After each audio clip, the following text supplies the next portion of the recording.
Greetings all. Welcome to your Dungeons and Dragons read-along book. Every time you hear this sound, it means it's time to turn the page in your storybook. Now, if you are ready, we will start the story of Attack of the Assassins. Don't forget to turn the page every time you hear the sound. The dim half-light of sunset shone down through the huge vaulted windows at the end of Kelleck's chamber. Silhouetted by the fading sun, Kelleck's shadow fell long and dark across the stone floor. The wicked sorcerer sensed something moving in the dark corner and shouted, "Come forth, Zarek! I know you're out there! Out into the night where I can see your wicked little frame."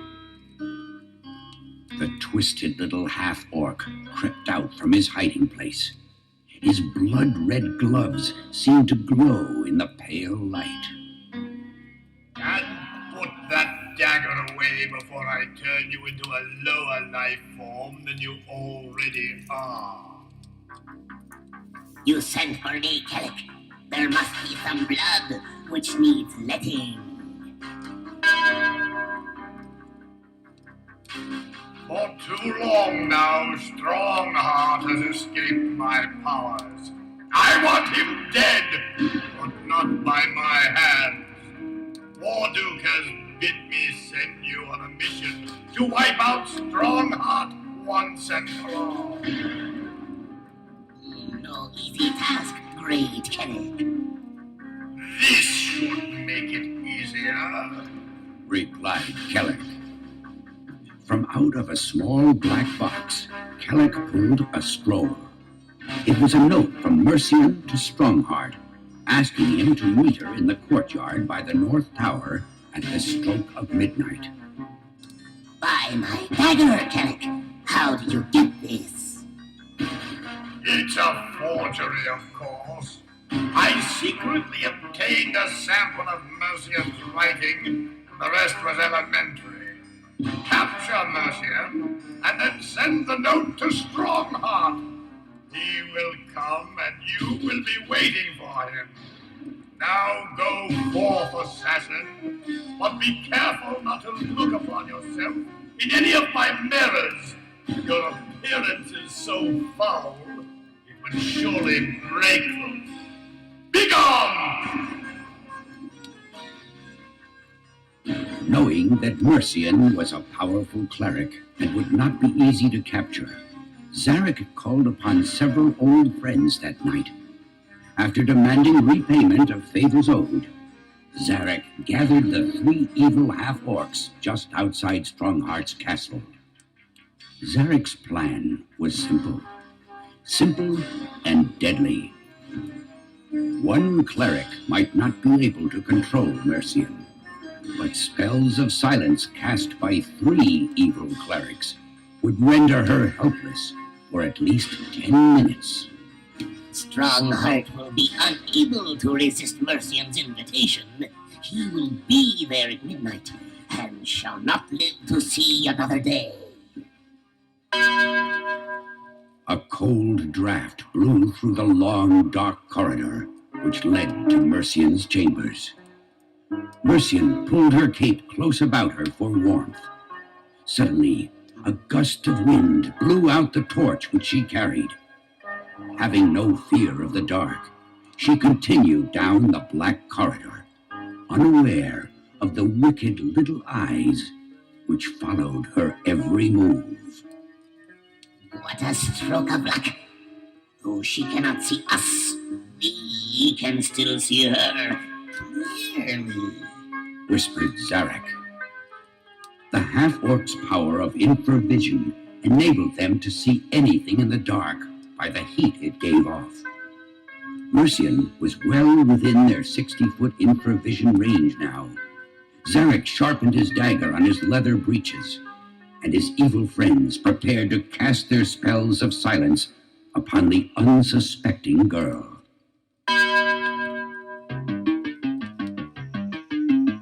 moment Mercian rounded the corner, she saw, illuminated by the moonlight, two half-orcs standing before her and blocking her way. Instantly, she started to call out a spell upon them to protect herself. She found, however, she was unable to speak. At once she knew what had happened. Stripped of her powers to speak, she could cast no magic. Now all she could do was fight. But before she could raise her staff in her defense, she was jumped from behind by the two other half-orcs who had lain in ambush. Hopelessly overpowered, Mercian was soon bound and dragged away toward the courtyard. Now, Krasnik, take the note and slip it under Strongheart's door. He will come at once. You see, Mercian, forgery or not, you and Strongheart do have a rendezvous to keep tonight. A rendezvous with death. On guard, Strongheart. Your queen is in danger. Indeed she is, Ringelrun. You used no magic, I hope? Would I do such a thing, my friend? Strongheart just smiled. Behold my next move. I shall counterattack. Now I move my knight and check. Sounds. I shall have to think about this development. The two friends' game of chess had run late that night. It was just a few minutes before midnight when Strongheart heard the sharp knocking at his door. Before he could cross the room and open the door, a note was slipped beneath it. Grabbing it up, Strongheart opened the door, but saw nothing except a shadow receding down the dark hallway. He opened the note and read it aloud. Strongheart, it is most urgent that you meet me in the courtyard by the North Tower at midnight. Please do not fail me. Signed, Mercian. She asks me to come at once, and so I shall. May I see the note for a moment, Strongheart? This seems quite strange and unlike Mercian. Taking the parchment in his hands, Ringelrun examined it carefully. Its color, its weight, and the writing upon it. Well, the writing appears to be Mercian's. The paper is certainly not. I suspect forgery and perhaps foul play.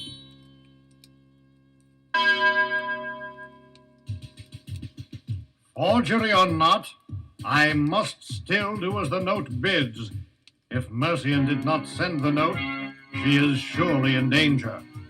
As Strongheart grabbed his sword from the wall and started to leave, Ringelrun held out his hand. Here, my son, take this ring of invisibility to protect you. As long as you wear it, you will be unseen. But as soon as you remove it, you will be visible once more. If Mercian is indeed in danger, her captors will be unable to see you.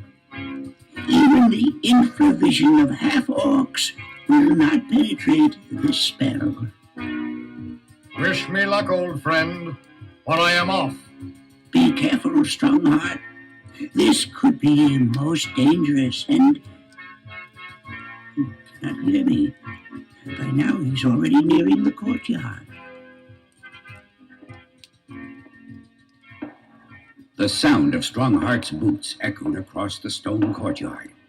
Zarek and his murderous crew hid in the shadows, with Mercian still bound and at knife's point. I see nothing, yet the sound of the boot is clear. We must make our move. Zarek snarled into the night air. We know it is you, Strongheart. Ever loyal, ever prompt. Here now, the clock strikes 12. Mercian's tender throat rests dangerously close to the tip of my dagger. Show yourself, or my hand may slip. Strongheart pulled the ring from his finger, and in an instant, his form appeared before the evil abductors. Zarek, I might have known it would be you. Rats love the cover of darkness. Unhand Mercian at once, or I shall skewer you like the rodent you are. Half-orcs have small patience for insults, and Strongheart knew it. Zarek's wide nostrils flared with rage. If I be a rat, then feel my bite. Take him, take him. From out of the darkness sprang the four assassins. In their anger, they left Mercian unattended. Strongheart could have put the ring back on his finger, but he preferred to fight the half-orc squarely without the use of magic. The power of steel against steel cut through the night. Strongheart fought heroically, but four skilled half-orc assassins proved to be quite a match. Suddenly, his boots slipped on the damp stones, and much to Zarek's glee, Strongheart stumbled to the ground. He looked up and saw the silver gleam of four long knives before him. How I have longed for this moment, Strongheart, to see you helpless before me. Lord, you will reward me well for this, but it is reward enough just to see you die! But the last voice was not Zarek's. It was Mercian's. The wicked cleric's spell had lasted but 10 short minutes. She regained her powers just in time to save Strongheart. The very instant Mercian shouted her command, Zarek fell paralyzed to the ground. Seeing their leader struck down, the three other attackers made a dash for the cover of darkness and escaped. Although he was helpless, Zarek was not dead. Mercian's spell was not intended to kill. It did, however, give Strongheart enough time to bind the evil assassin in chains. Strongheart's guards soon led the pathetic little fiend away towards the dungeon. Ringelrun watched on in his crystal ball as Strongheart untied Mercian and helped her to her feet. The old wizard smiled as the two friends clasped hands and walked across the courtyard in the moonlight.